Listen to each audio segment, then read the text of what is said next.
My pet red-waisted wasps protect larvae in their nursery cells, and larvae cocooned.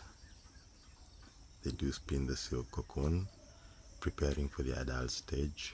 Rooster, chicken, crow, birds chirp, crow sound, birds chirp sounds.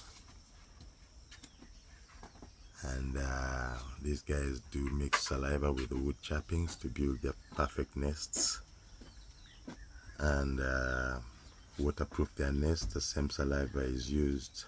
Research is being carried out by different organizations. Take for example NASA and other groups. They use the saliva to put on the drones, say to coat the drones, weatherproofing it, and a lot of research, various research projects.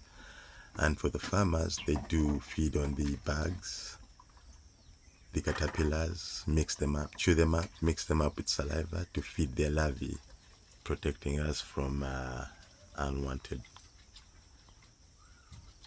pests that attack our food, as opposed to the pesticides.